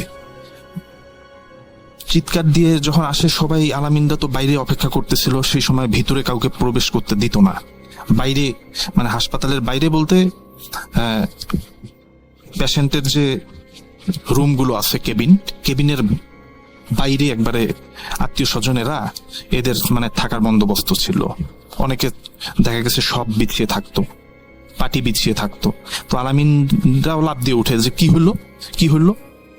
পরে আলামিন রুমের ভিতর গিয়ে দেখে রাসেল ভাই যে আলামিনের যে ভাগ্নি সুমাইয়া, দেখা যাচ্ছে পুরো শরীরটা রাসেল ভাই অস্বাভাবিক ভাবে বেঁকে যাচ্ছে। মানে দেখা গেছে পা আর মাথা ঠিক আছে, কিন্তু পেটটা মানে মেরুদণ্ডটা রাসেল ভাই বাঁকা হয়ে যাচ্ছে, অস্বাভাবিক ভাবে বাঁকা হয়ে যাচ্ছে। আর দেখা যাচ্ছে মুখ দিয়ে নাক দিয়ে অবিরল রক্ত বের হতে শুরু করছে। তখন তো সবাই ভয় পেয়ে গেল, কি হলো, নার্সরাও প্রচুর পরিমাণে ভয় পেয়ে গেল, এটা কি হচ্ছে, কি এরকম হচ্ছে কেন। সাথে সাথে ডাক্তার আসলো, মেডিকেল ডক্টর এসে চেক আপ করলো। তো যখন মেডিকেল ডক্টর মেয়েটাকে চেক আপ মানে কাছাকাছি গেছে, ওই মেয়ে তখন মানে বলতেছে একটা অন্য ভয়েসে বলতেছে মানে বলতেছে যে তুই সর। মানে ওর ভাষ্য মতে, আলামিনের ভাষ্য মতে, যে ওই মেয়েটা বলতেছে, মানে কথা স্পষ্ট বলতে পারতেছে না, তবুও বলার চেষ্টা করতেছে যে তুই সর, নাহলে তোর খবর আছে। এই জাস্ট এতটুকু কথাই বলছে। তার কিছুক্ষণ পরক্ষণেই ওরা হয়তো বা আইসিইউতে নিয়ে যাবে। আর ওই সময় যেহেতু প্রচুর পরিমাণে করোনা, তখন মানে কি করবে, কি ব্যবস্থা করবে, মানে সময় পাচ্ছে না। আর অনেক বিলম্ব করার কারণে একটা সময় মেয়েটা ওই হাসপাতালে ওই কেবিনেই মারা যায় রাসেল ভাই। সর্বোচ্চ 40 মিনিটের মতো বেঁচে ছিল, তারপর নাকি মারা যায়। মেয়েটাকে আর বাঁচাতে পারেনি। পরে যখন মেয়েটার লাশ নিয়ে যাওয়া হয় আমিন বাজারে, তো একটা হুজুর বলে ওদের পরিবারকে যে আসলে মেয়েটার যখন বিয়ে ঠিক করা হয় তখন যে ওর সাথে যে জিনগুলো ছিল ছোটবেলা থেকে ওকে পছন্দ করত, এই জিনগুলো প্রচুর পরিমাণে ক্ষিপ্র হয়ে যায় তার উপর, মানে ক্ষিপ্র হয়ে যায়, পরিবারের উপরও ক্ষিপ্র হয়ে যায়। কিন্তু পরিবারের মানুষের রাশি দেখা গেছে অনেকের সিংহ রাশি ছিল, এগুলো হুজুর বলে যে অনেকের সিংহ রাশি ছিল, না হলে যদি ওদেরও তুলা রাশি হয়ে থাকতো বা কারো রাশি পাতলা হয়ে থাকতো হালকা, তাদেরকেও শেষ করে দিত, জিনগুলো এতটাই ক্ষিপ্র ছিল। তো রাসেল ভাই ওরাও অনেক বিলম্ব করে, ওরা আসলে বুঝতে পারেনি, ওরা ভাবছে হয়তো বা করোনা পজিটিভ, আসলে করোনা কিন্তু পজিটিভ ছিল না। এই হচ্ছে রাসেল ভাই আমার ঘটনা। যদি রাসেল ভাই ঘটনাটা আপনার পছন্দ হয় অবশ্যই ভূত.com এর লিসেনারদের উদ্দেশ্যে শেয়ার করবেন। রাসেল ভাই ভালো থাকবেন, নিজের যত্ন নিবেন। আল্লাহ হাফেজ রাসেল ভাই।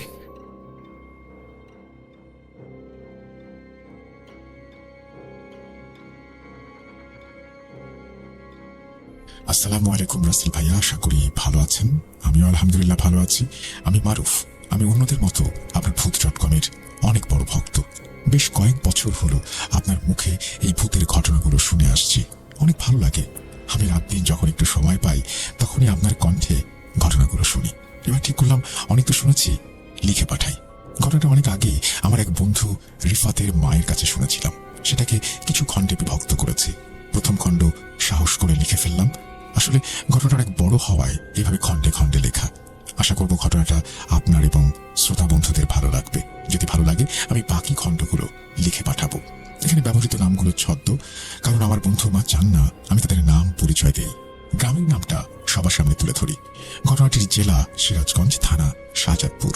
চলুন শুরু করা যাক। এরপরে তিনি ঘটনার নাম দিয়েছেন অন্ধকারের দানব, কালিশ জিন। প্রথম খণ্ড। ঘটনাটি সিরাজগঞ্জ জেলার শাহজাদপুর থানার ছোট একটি গ্রামের। শাহজাদপুর শহরটি কোলাহলে বেঁধে থাকা এক প্রাণোচ্ছল শহর হলেও এই শহরে অবস্থিত এক ছোট গ্রামে বহমান কুমট এক নীরবতা, যেখানে নীরবতাও ওর দাস। এ যেন এক দাসত্বপুরী। এখানে আধার নামার সাথে সাথে অন্ধকারের অতল গভীর থেকে বাতাসের মতো ভেসে আসে সেই নাম, অন্ধকারের দানব, কালিশ জিন। এখানকার অন্ধকার, এখানকার বাতাস সব যেন চিৎকার করে বলে ওর তাণ্ডবের কথা। যুগের সাথে হয়তো ওর আতঙ্কের কথা সবাই ভুলে গেছে, কিন্তু আজও এই গ্রামে সেই দানবের কথা উঠলে সেখানে বসবাসরত মুরব্বীদের মাঝে ভয়ের শিহরণ জাগে। নিছক আজ সে দানবের আতঙ্কের কথা বাচ্চাদের ভয় দেখানোর এক গল্প কাহিনী মাত্র। এই মাত্র ভাবাটাই ভুল। ভয়, ভয় যে কখনোই একটু বা মাত্র হয় না। ভয় হয় এক অনাগত বাচ্চার মতো। বাচ্চা যেমন তার মায়ের গর্ভে ছোট একটা রক্তদানা থেকে বেড়ে ওঠে এবং ধীরে ধীরে মানুষের রূপ নেয়, ভয়ও তেমনি ধীরে ধীরে বেড়ে ওঠে, ভয়ানক দানবের রূপ নেয়। কল্পনার নিকষ কালো আধারের বুক চিরে বাস্তব দুনিয়ার আলোকে অন্ধকারের কালো দুনিয়াতে রূপান্তরিত করতে আসে। তেমনি সেই ঘটনা যা বাচ্চাদের ভয় দেখানোর জন্য শোনানো হতো, তা যে এবার এক ভয়ানক রূপে আবারও গ্রামে ফিরে আসবে তা কেউ কখনো কল্পনাও করেনি। যা লোককাহিনী হয়ে অতীতের কোনো এক কোণে বিলীন হয়ে গিয়েছিল, তা বহু যুগ পরে কেন জানি না আবারও ফিরে এসেছে। আমরা অনেকেই ভেবে থাকি জিন, পিশাচ বা শয়তানের কোনো অস্তিত্বই বর্তমান যুগে নেই, কিন্তু কেউ কি এটা জানি যুগের যতই পরিবর্তন আসুক না কেন এরা এদের অস্তিত্বের জানান প্রতিযুগেই দিয়ে থাকে। যখন সন্ধ্যার কালো ছায়া সূর্যের আলোকে গ্রাস করে তখন নেমে আসে ঘন কালো রাত। সেই অন্ধকারের দানব ঠিক এমনই ঘন কালো আধার নিয়ে আসে এই গ্রামে বসবাসরত এক পরিবারের ওপর, যা কল্পনীয়। আর এই পরিবারকে নরকের থেকেও ভয়ানক যন্ত্রণা দেওয়ার যাত্রা শুরু হয়েছিল আজ থেকে 20 বছর আগে। তো চলুন ঘটনাটি রিফাতের মায়ের বাসায় শুনি। সালটা 2003-এর মাঝামাঝি শেষ। রিফাতের জন্মের 1 বছর পূর্ণের কয়েকদিন পরের ঘটনা। আমি রিফাতকে প্রতিদিনের মতো ঘুম পাড়িয়ে আমার রুমে শুইয়ে দিয়ে আমার মায়ের ঘরে গিয়ে বসি। আমার আব্বা মারা যাওয়ার পর থেকে মার মন ও শরীর কোনোটাই ভালো থাকে না, তাই তখন থেকে আমি ও আমার পরিবার মার বাড়িতেই থাকি। এমনকি রিফাতের জন্মও তার নানার বাড়িতেই হয়েছে। সেদিনও মার কাছে বসে আছি, হঠাৎ রিফাতের কান্নার আওয়াজ শুনি। আমি আর মা দৌড়ে যাই সেখানে। এর আগে রিফাতের এমন কান্না কখনো শুনিনি। আমি কাছে গিয়ে ওকে তাড়াতাড়ি কোলে তুলে নিয়ে চুপ করাতে চাচ্ছি, কিন্তু রিফাত চুপই হচ্ছে না। এর মধ্যে মা একটা ব্যাপার খেয়াল করলো যে রিফাত যেখানে শুয়েছিল তার পাশের চাদরটাতে কালচে রঙের সামান্য কি যেন লেগে আছে। সেই সাথে রিফাত একাধারে জানলার দিকে তাকিয়ে কান্না করে যাচ্ছে। মনে হচ্ছে কি যেন দেখে রিফাত ভয় পাচ্ছে। জানলার ওই পাশেই তো ছোট এক উঠোন, যার কিছু অংশ ভেঙে খালে চলে গেছে। তাহলে ওখানে এমন কি দেখলো? এখানে বলে রাখি, রিফাতের এই নানার বাড়িটা একটা পুকুরের ওপর বানানো।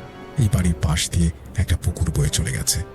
এই পুকুরকে ঘিরে অনেক রহস্যময়, ভয়ানক ও লোমহর্ষক ঘটনাও রয়েছে। এই পুকুরকে দিনের বেলা দেখতে যতটা শান্ত মনে হয়, রাতে তার চেয়েও বেশি ভয়ানক এবং জীবন্ত লাগে। দেখে মনে হয় এটা এক অশরীরীদের বাসস্থান। আমার মা এ সম্পর্কে অনেক কিছুই জানেন। মা আর বেশি না ভেবে আমাকে বলল রিফাতকে ওই ঘর থেকে তার ঘরে নিতে। আমি ওকে নিয়ে আমার মার ঘরে যাই এবং ওখানে গিয়ে মায়ের কোলে ওকে দেই। ওকে কোলে নিয়ে কিছু দোয়া পড়ে ওর গা বন্ধ করে দিল। এসব দেখে আমি জিজ্ঞাসা করলে মা বলে যে তার রিফাতের সাথে এমন করার কারণ। এদিকে রিফাতও শান্ত হয়ে গেল। এটা দেখে এটুকু বুঝলাম যে মার বলা কথা হয়তো ঠিক। রিফাত হয়তো আসলেও কোনো কিছু দেখে ভয় পেয়েছিল। মা তখন রিফাতের গা বন্ধ করে দিচ্ছিল এবং বাম কাঁধের কিছু অংশে লালচে কালো দাগ হয়েছিল, আর ওখানে একটা ত্রিভুজ আঁকা ছিল এবং ভেতরে একটা চোখের মতো জিনিসও ছিল, আবছা আবছা। জিনিসটা আমাকেও দেখায়, কিন্তু এটাতে আমি তেমন একটা গুরুত্ব দেইনি, যেটা আমার সবচেয়ে বড় ভুল ছিল। আমরা ভাবতেও পারিনি যে রিফাত আসলে কি দেখেছিল এবং রিফাতের সাথে আগামীতে কি হতে চলেছে এবং রিফাতের উপরে কার নজর পড়েছে। রাত তখন প্রায় 2টোর মতো। রিফাতকে নিয়ে আমি আর ওর বাবা শুয়েছিলাম। তখন আমার ঘুম ভেঙে যায় রিফাতের অনুপস্থিতিতে। আমি চমকে উঠে বসলাম। দেখি রিফাত আমার পায়ের কাছে বসে আছে। স্বস্তির নিঃশ্বাস ফেলার আগেই একটা জিনিস লক্ষ্য করলাম যে ওর মধ্যে কোনো নড়াচড়া নেই। একাধারে ও জানলার দিকে তাকিয়ে আছে। আরেকটা বিষয় দেখলাম, জানলার পাল্লা খোলা এবং ওখানে 2টো চোখ, যা দেখতে রক্তের দলার মতো, যার দিকে রিফাত তাকিয়ে আছে। ভয়ে কেঁপে উঠলাম এবং রিফাতকে তাড়াতাড়ি করে কোলে তুলে নিলাম। তখনও ওই চোখ 2টো তাকিয়েই আছে আমাদের দিকে, তবে এবার চোখ 2টো বুঝিয়ে দিচ্ছিল সে রেগে আছে। সাথে একটা ফোঁস আওয়াজ। এই আওয়াজটা একটু খেয়াল করতেই মনে হলো আমার বুকে লেগে থাকা রিফাতের থেকে আসছে। আমি যেই না ওকে বুক থেকে সরাই, ওর মুখের দিকে তাকাই, তখন রিফাত বলে উঠল, তুই এমন কেন করলি? আমি তো খেলছি রিফাতের সাথে। মনে হচ্ছিল ওই অবয়বটা জানলার বাইরে দাঁড়িয়ে আছে এবং রিফাতের মাধ্যমে আমাকে হুমকি দিচ্ছে। এমন কথা 1 বছরের বাচ্চার মুখ থেকে শুনে আর জানালাতে ওই চোখ 2টো দেখে আমি ভয়ে চিৎকার দিয়ে উঠলাম। ভাবুন তো, অন্ধকার ঘরে আপনি শুয়ে আছেন, মাঝরাতে আপনার ঘুম ভেঙেছে, আপনি দেখলেন আপনার ঘরের জানালা খোলা এবং সেখানে শুধু অন্ধকার।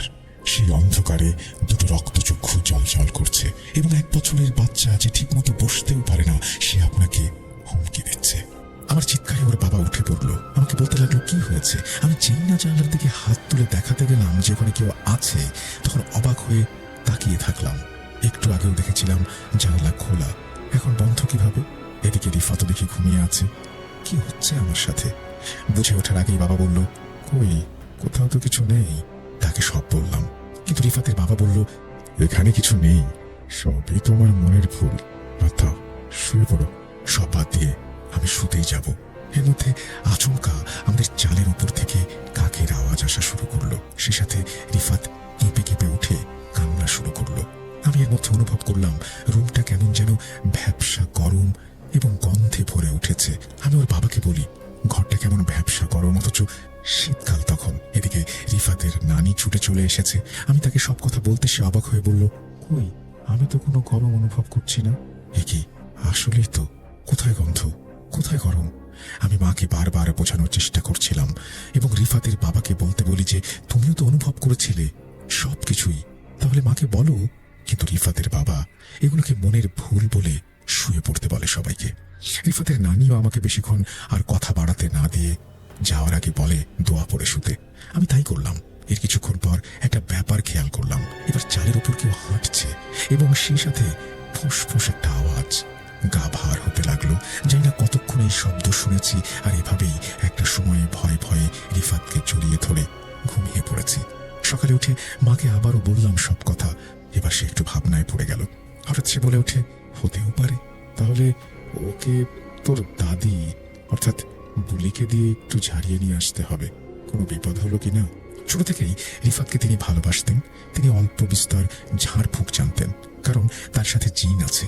যাই হোক, দাদিকে দেখানো হলো। তাকে বলেছিলাম গত সন্ধ্যা থেকে রিফাত খুব কান্না করছে এবং মনে হচ্ছে ও কিছু দেখে ভয় পাচ্ছে। একটু ঝেড়ে দাও তো। মা যদিও ঝেড়ে দিয়েছিল, তবুও তোমার কাছে আনা একটু ভালো করে ঝেড়ে দিতে। মাও দাদিকে বলল একই কথা। দাদি ঝাড়ফুঁক করার সময় রিফাতকে কোলে তোলে এবং তখন তার নজরটা রিফাতের কাঁধে থাকা ওই চিহ্নটার দিকে যায়। দেখার সাথে সাথে সে আমাকে এবং আমার মাকে সেটা দেখায়। আমাকে বলে, এই চিহ্নটা ওর কাঁধে কিভাবে আর কবে থেকে এসেছে? আমি আর মা একে অপরের মুখ চাওয়াচাওয়ি করছি। আমরা পুরোই অবাক। এটা কি হতে পারে? আমরা যেটাকে কিছু না ভেবে গুরুত্ব দেইনি, সেটা আজ এক রাতের ব্যবধানে এই পর্যায়ে। দাদি আবারও বলে উঠল, কিরে কি হলো বল। আমার কাছে উত্তর না পেয়ে সে বলল, রুমের মা, তুমি বলো কিভাবে হলো এটা। মা বলল, ঘটনাটা গতকালকের, যখন প্রথম রিফাত কান্না করেছিল কিছু একটা দেখে।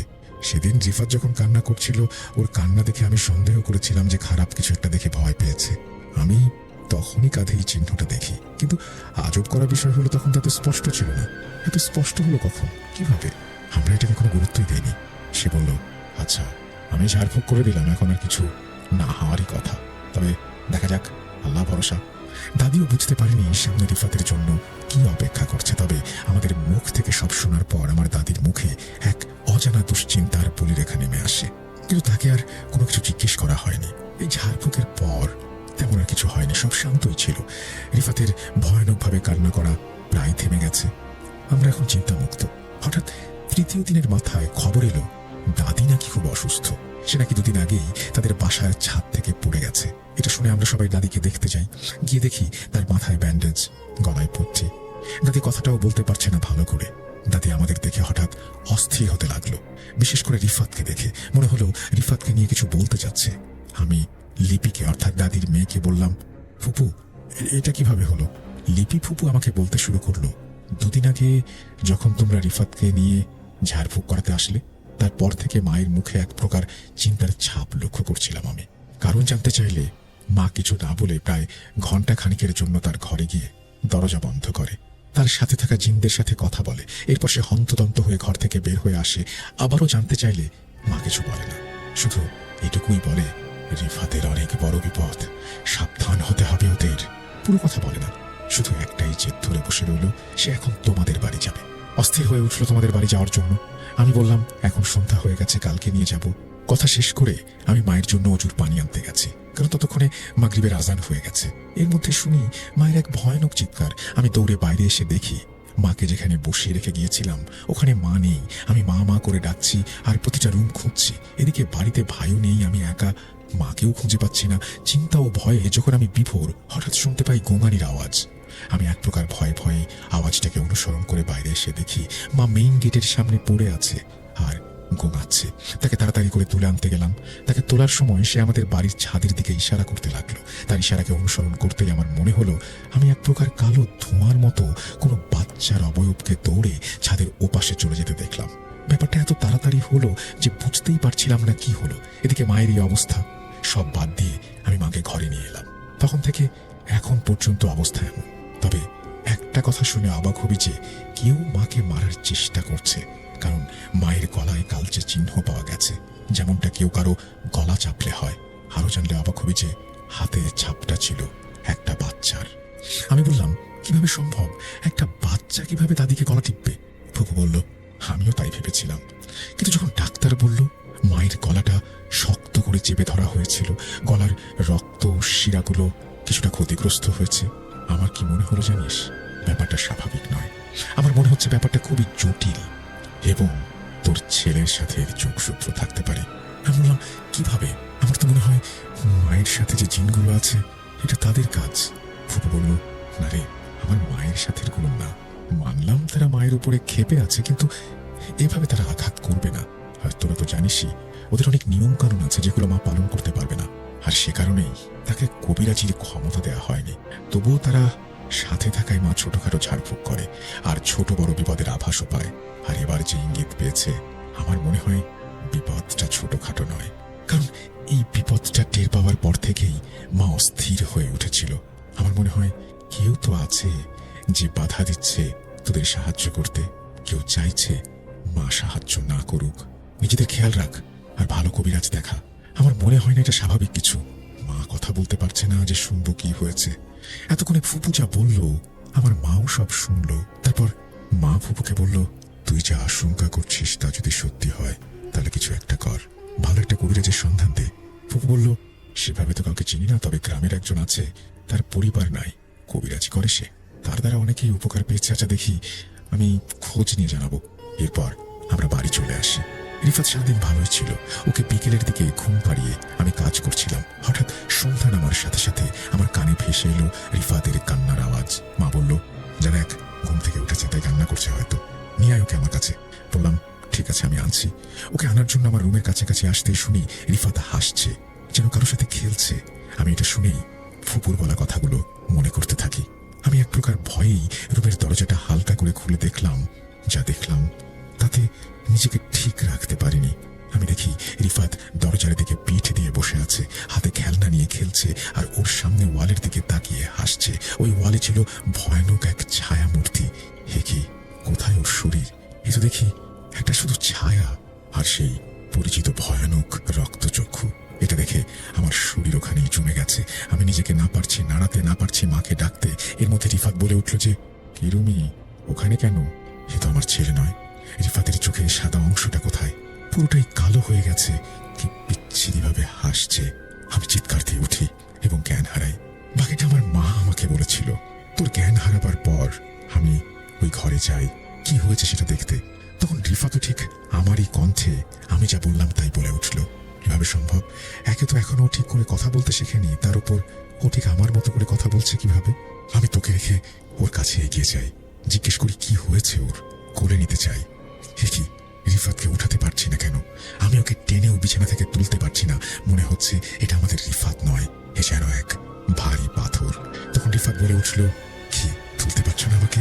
হাসতে লাগলো সে। আমি এবার সত্যি সত্যি ভয় পাই। কি এটা যে আমাদের রিফাত হতেই পারে না। ও হাসিটা থামিয়ে আমার দিকে তাকায়। ভীষণ অন্যরকম লাগছে ওকে। আমি ভয় পেয়ে দু এক কদম পিছিয়ে যাই।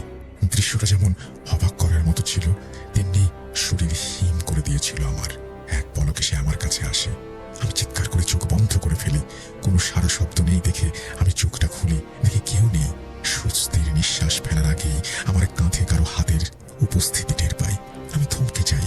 তখন এক ফ্যাঁস ফ্যাঁসে কণ্ঠ আমাকে কিছু একটা বলে। এবার আমি বলে উঠি, কে তুই? আর আমার নাতি রিফাত কই? এবার ঘটল সেই অনাকাঙ্ক্ষিত ঘটনা। যেই না আমি সামনে তাকাই, অমনি ওই রিফাত রূপী অবয়বটা আমার সামনে চলে আসে। আমি ওখানেই থমকে যাই। ওর মুখ আমার কানের কাছে নিয়ে এসে ফিস ফিস করে বলে, জানতে চাস আমি কে? এরপর সে আমার গলা টিপে ধরে। হঠাৎ মনে হলো ঝড়ের বেগে কোনো উজ্জ্বল আলোর কুণ্ডলী এসে ওই ছায়া মূর্তিটার উপরে ঝাঁপিয়ে পড়লো, আর ওই অশরীরীকে ঠেলে জানালার বাইরে নিয়ে গেল। হঠাৎ রুমের পরিবেশটা গরম থেকে স্বাভাবিক হয়ে গেল। আমার হুঁশ ফিরল। নিজেকে সামলে নিয়ে আমি উঠে বসলাম। দেখে রিফাত মেঝেতে পড়ে আছে। ওকে দেখে স্বাভাবিক মনে হচ্ছিল, তবু আমি ভয়ে ভয়ে রিফাতের কাছে যাই। ওকে নাড়াতে গিয়ে দেখি ও জ্ঞান হারিয়েছে। তুইও জ্ঞান হারিয়েছিস। আগে রিফাতকে বিছানায় রেখে তারপরে তোর চোখে মুখে পানি দিয়ে জ্ঞান ফেরাই। আমি আমার সাথে হওয়া সবকিছু মাকে বললাম। এদিকে বাড়িতে কেউ নেই, আবার রিফাতের বাবাও বাইরে গেছে। আমি তাকে ফোন করে বাসায় আসতে বললাম। রিফাতের বাবা আসলে তাকে আবারও সব খুলে বললাম। সে রিফাতকে একবার দেখে বলল, ও তো ঘুমাচ্ছে, এসব মনের ভুল, এতটুকু বাচ্চাগুলো কিভাবে করবে? আমার মা তাকে বলল, ওটা রিফাত ছিল না, আমাদের ব্যবস্থা নিতে হবে বড় বিপদ ঘটার আগেই। রিফাতের বাবা বলে ওঠে, আম্মা, আপনিও সব বলছেন, আপনার মেয়ের কথা হয় বাদই দিলাম, কিন্তু আপনিও দেখেন এসব কিছুই না, বাদ দিন তো। আর যদি খারাপ কিছু সত্যি হয়ে থাকে আমি আছি না, চিন্তা করবেন না, দরকার হলে বোতলবন্দি করবো। সবাইকে হাসাবার চেষ্টা করলো সে। মা বলল, এসব বলো না, আমি দেখেছি ওকে, ওর ছায়াটা এত ভয়ানক ছিল।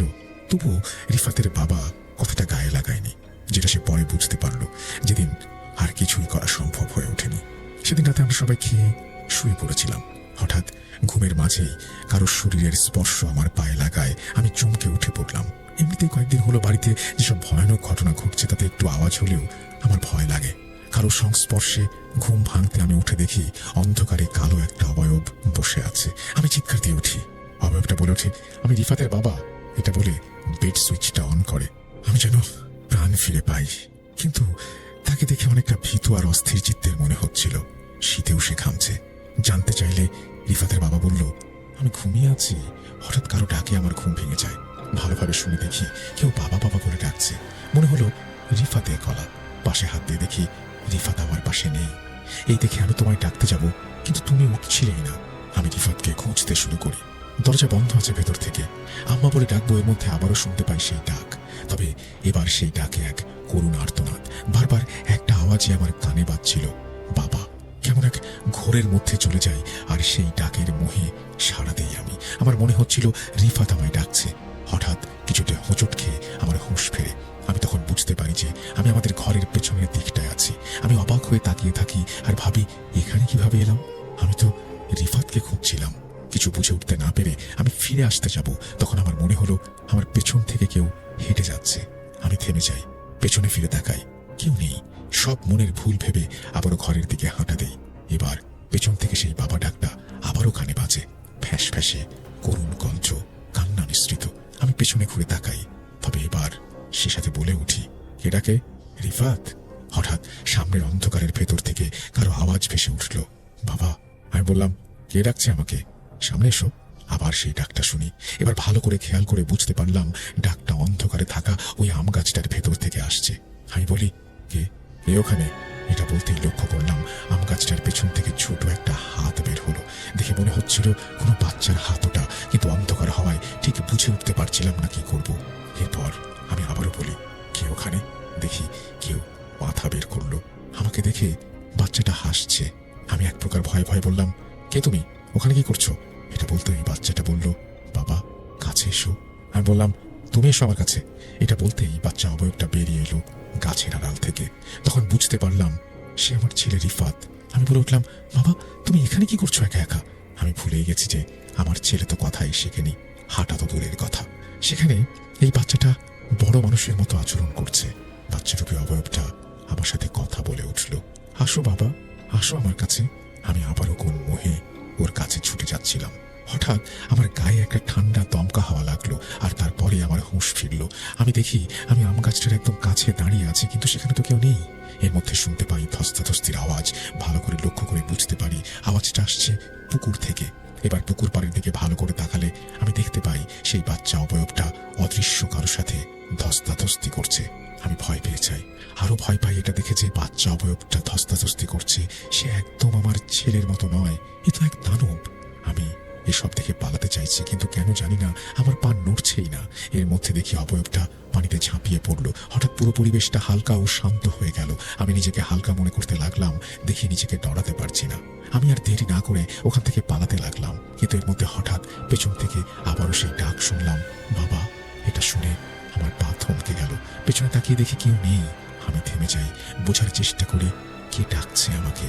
এক পা দুই পা করে আবারও এগিয়ে যাই সেই গাছের দিকে। যখন আমি গাছের নিচে গেলাম দেখলাম কেউ নেই। ফেরার জন্য পা বাড়াবো, তখন আমার ঘাড়ে আঠালো কিছু একটা পড়লো।